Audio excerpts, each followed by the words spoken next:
मैं डॉक्टर रश्मि वशिष्ठ, सह आचार्य राजनीति विज्ञान, गवर्नमेंट कॉलेज जयपुर। बच्चों, हमने संयुक्त राष्ट्र संघ के बारे में अपनी जो पिछली क्लासेस थी उसमें पढ़ा है, अध्ययन किया कि संयुक्त राष्ट्र संघ किस प्रकार से काम करता है, इसके कितने अंग हैं और उन अंगों के द्वारा कैसे कैसे कार्य किया जाता है। लेकिन समय परिवर्तनशील होता है और हर किसी चीज़ में सुधार की आवश्यकता महसूस की जाती है और आज संयुक्त राष्ट्र संघ में भी कुछ सुधारों की आवश्यकता है। बार बार उसमें सुधारों की मांग उठती रहती है और बदली हुई अंतर्राष्ट्रीय परिस्थितियों के अनुसार उनमें परिवर्तन होना स्वाभाविक भी है और होना भी चाहिए। तो समय की गति के साथ चार्टर में परिवर्तन किया जाना आवश्यक है। संयुक्त राष्ट्र चार्टर के निर्माण में समय बड़े राष्ट्रों के मध्य विचारों में कुछ अंशों में समानता थी, परंतु अब राजनीतिक, आर्थिक एवं सैद्धांतिक मतभेद बहुत अधिक बढ़ रहे हैं। ऐसी स्थिति में संयुक्त राष्ट्र संघ को उदार एवं व्यापक बनाने के लिए चार्टर का पुनर्निरीक्षण आवश्यक प्रतीत होता है, क्योंकि बदलते हुए समय में बहुत सारी चीज़ें परिवर्तित हो गई हैं। राष्ट्र और अंतर्राष्ट्रीय स्तर पर जो भी स्थितियां रही हैं उनमें काफ़ी परिवर्तन अब हो चुका है। जो महाशक्तियां थी वो कुछ और बन चुकी हैं और जो राष्ट्र विकासशील थे वे अब महाशक्तियों की दौड़ में उभर करके आ रहे हैं। तो ऐसी स्थिति में विकासशील राष्ट्रों के द्वारा या अंतर्राष्ट्रीय स्तर पर विभिन्न राष्ट्रों के द्वारा बार बार ये मांग की जा रही है कि इसमें परिवर्तन होना चाहिए। तो पिछले 72 वर्षों के अनुभव से चार्टर में कुछ ऐसे संशोधनों की आवश्यकता उचित प्रतीत होती है, जैसे विश्वव्यापी सदस्यता। विश्व के सभी प्रमुख वर्गों का सुझाव है कि नए राष्ट्रों को संयुक्त राष्ट्र संघ की सदस्यता प्रदान करने के संदर्भ में निषेधाधिकार के प्रयोग को समाप्त कर दिया जाना चाहिए। 1971 तक विश्व के अनेक राष्ट्रों को अमेरिकी तथा सोवियत वीटो के प्रयोग के कारण सदस्यता प्राप्त नहीं हो सकी। चार्टर में कुछ ऐसा परिवर्तन किया जाए कि विश्व का कोई भी राष्ट्र चार्टर की शर्तों को पूरा करके सदस्यता प्राप्त कर सकने में किसी तरह की कठिनाई का अनुभव नहीं करे। वीटो व्यवस्था में भी समुचित संशोधन की आवश्यकता आज महसूस की जा रही है।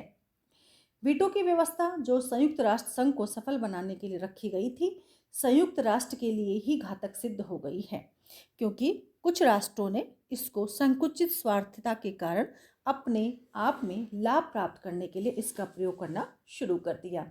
इस कारण संयुक्त राष्ट्र में वास्तविक निर्णय नहीं हो पाते और कभी कभी मानव जाति के लिए संकट उत्पन्न हो जाता है। पामर एवं पार्किंस ने लिखा है कि सुरक्षा परिषद में वीटो के बार बार प्रयोग या दुरुपयोग ने जितना अधिक संयुक्त राष्ट्र में जनता के विश्वास को डिगाया है, उतना अन्य किसी वस्तु ने नहीं डिगाया है। अतः सुझाव ये है कि स्थायी सदस्यों की संख्या में वृद्धि की जाए और निर्णय बहुमत के आधार पर लिया जाए, क्योंकि बार बार वीटो लगा दिए जाने से जो सुरक्षाएं हैं, जो परिवर्तन हैं, जो आवश्यकताएं हैं, वो पूरी नहीं हो पाती हैं। संयुक्त राष्ट्र संघ में इसीलिए वीटो के पावर को अब कुछ समुचित संशोधनों के साथ परिवर्तित कर दिया जाना चाहिए। निषेधाधिकार के प्रयोग पर कुछ नियंत्रण अवश्य लगने चाहिए। जब कोई स्थायी सदस्य निषेधाधिकार का प्रयोग करे तो उसका लिखित कारण प्रस्तुत करना चाहिए। मतदान में भाग न लेने एवं बैठक में अनुपस्थित रहने को निषेधाधिकार नहीं मानना चाहिए। यदि सुरक्षा परिषद वीटो के कारण अपना कार्य न कर सके तो अनुच्छेद 12(1) में परिवर्तन करके महासभा को और अधिक अधिकार सौंप दिए जाने चाहिए। आर्थिक और सामाजिक परिषद में भी कुछ परिवर्तन आवश्यक हैं। इस दिशा में महासभा के नियंत्रण के अधिकार को परिभाषित करना कार्यक्षमता बढ़ाने में सहायक सिद्ध हो सकता है। महासभा की स्थिति में भी सुधार की आज आवश्यकता महसूस की जा रही है। यह विश्व संसद के रूप में कार्य कर सके, इसके लिए इसमें सुधार की आवश्यकता है। सुरक्षा परिषद को संयुक्त राष्ट्र कार्यपालिका के रूप में महासभा के प्रति उत्तरदायी बना दिया जाना चाहिए। कुछ विचारकों का यह भी मत है कि महासभा में प्रतिनिधित्व की पद्धति में भी परिवर्तन होना चाहिए। सदस्य राष्ट्रों को जनसंख्या के अनुपात के आधार पर मतदान का अधिकार मिलना चाहिए। अभी महासभा के प्रत्येक सदस्य राज्य को केवल एक मत देने का अधिकार है, चाहे वह राष्ट्र छोटा हो या बड़ा हो। घरेलू क्षेत्राधिकार का उचित निर्धारण किया जाना चाहिए। चार्टर 2 के अनुच्छेद 2 के खंड 7 में ये प्रावधान है कि इस चार्टर में जो कुछ भी कहा गया है उसके अनुसार संयुक्त राष्ट्र संघ को किसी भी राष्ट्र के घरेलू मामलों में हस्तक्षेप करने का कोई अधिकार नहीं होगा और न ही वह सदस्य राज्यों को इस बात के लिए बाध्य करेगा कि वे अंतर्राष्ट्रीय मतभेदों को संयुक्त राष्ट्र के समक्ष निपटारे के लिए प्रस्तुत करें। चूंकि संयुक्त राष्ट्र के किसी अंग को ये निर्णय करने का अधिकार नहीं है कि कौन सा मामला घरेलू है और कौन सा नहीं है, तो किस मामले को घरेलू मामला समझा जाए, इसका परिणाम ये बुरा हुआ। उदाहरण के लिए अगर हम कहें तो दक्षिणी अफ्रीका ने रंगभेद नीति को घरेलू मामला बनाकर संयुक्त राष्ट्र के प्रस्तावों का विरोध किया। इसी तरह एंग्लो ईरानी तेल विवाद में घरेलू मामलों के प्रश्न ने संघ के निर्णय को अमान्य घोषित कर दिया। तो इसमें भी कुछ आवश्यकता है परिवर्तन की। अंतर्राष्ट्रीय न्यायालय का क्षेत्राधिकार। कतिपय विधिवेताओं का विचार है कि अंतर्राष्ट्रीय न्यायालय का क्षेत्राधिकार अनिवार्य होना चाहिए।